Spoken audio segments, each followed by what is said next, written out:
Hey everybody, Cheryl here again today. Today I wanted to talk about the why of things that we do when we are lightening hair or toning hair.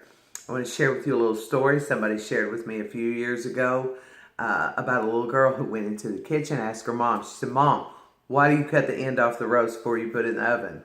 Mom thought, because that's what my mom did. So when she got done cleaning up supper, she called her mom. She's like, "Mom, how come we cut the end off the roast before we put it in the oven?" She thought about it. She said, "Well, because that's what my mom did."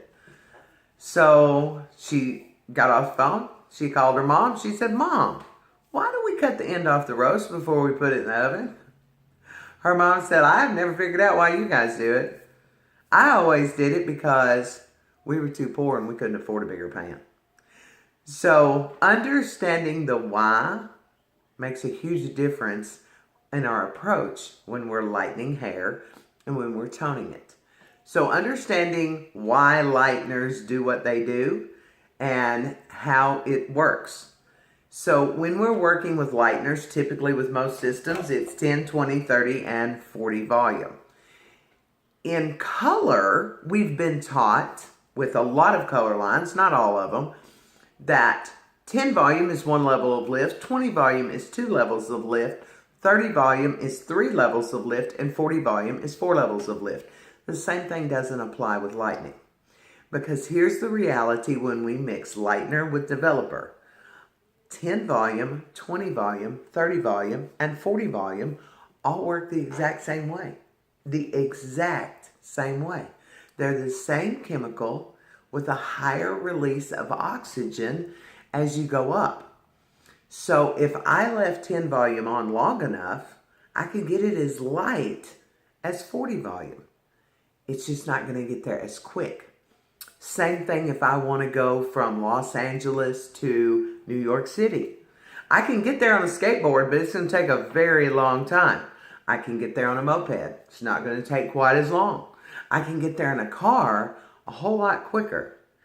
And I can get there on a plane, generally speaking, within a day, depending on travel in our country.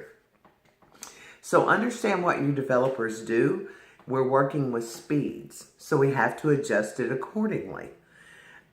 When we're lightening the hair and we're using foils or we're using balayage, whatever technique you're using, if you don't work with a great deal of speed, or if they have extremely long hair, very thick hair, then I need to start at the bottom, work my way up. Sometimes I might need to start with 10 volume, work to 20, then 30, then 40.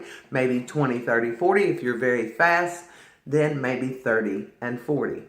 With respect to the hair, its previous history, and the condition that it's in. Now, when we're working with the volumes of developer, understand when I'm just trying to decolorize the hair. Sometimes I'm not trying to get highlights or create blonde. I'm trying to remove, whether it's a fashion color, a faded pink, a faded green. We have a tendency to run and get the 30 and 40 volume because we want to hurry up, get it out, and get on to the next process.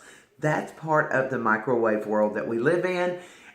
We all face the same challenges. We all put up with the prom queens, the blue-haired ladies, the soccer moms with their unrealistic expectations. It's 11 a.m. And I've been saving my money and I've got $65 and I want a balayage and a beautiful tone from my black hair. And don't worry about it. Time is no issue. I don't have to be on a soccer field till 1 p.m. So we all face the unrealistic expectations of clients. But understand their expectation cannot dictate what our chemicals can and cannot do. So when we're removing those colors, we have to understand that that's going to take time. If I go in there with 40 volume, 30 volume, what's going to happen is because they work so quickly, they more or less, in a manner of speaking, implode those color molecules and drive them deeper into the hair shaft, making it very difficult to lift out. Different lighteners, different developers, different color removals, they all have their own unique, based on their chemistry, their lab, their scientist. Follow the directions per them. But the one thing I can tell you is slow and steady wins the race every single time. I've never put 30 or 45, and yes, I've tried it. How do you think I've learned some of these things? On dark hair and tried to remove it very quickly with huge success. Oh, there's been a few times when it's worked great, but that's not the generality, okay? So understand that. And also understand if a client comes in and she is a level 3 and she wants to go to a level 6, the natural underlying pigment at a level 6 is a medium orange. I don't need to lift it to this color blonde to take it to a level 6. I only need to take it to a level 6 natural underlying pigment, a dark orange, light orange, medium orange, somewhere in that arena, whichever one it is. I don't need to take it all the way to a white blonde and then come back and fill it in. Stop it at the level where it needs to be. So when we're working with lighteners, understand what the process is. And whatever your journey is, work with what the chemicals will do, not with what you want them to do or what the client wants us to get done in a certain period of time. When we're toning, understand we're toning at the same level. It is absolutely essential that you understand whatever you're toning with, the level. You can't tone up. Remember this, if it helps you to remember when you were a kid and you were in your room playing with your friends, your mom yelled in there, "Tone it down in there." She didn't yell, "Tone it up." She yelled, "Tone it down." We don't tone up. If you don't get it light enough to begin with, toning will not take you where you want to be.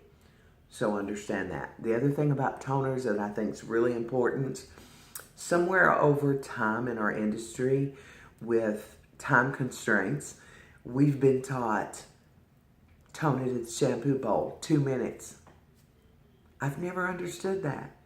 Even when I was a young new hairdresser, exactly how much are we doing in the shampoo bowl in 2 minutes with water and with a product diluted?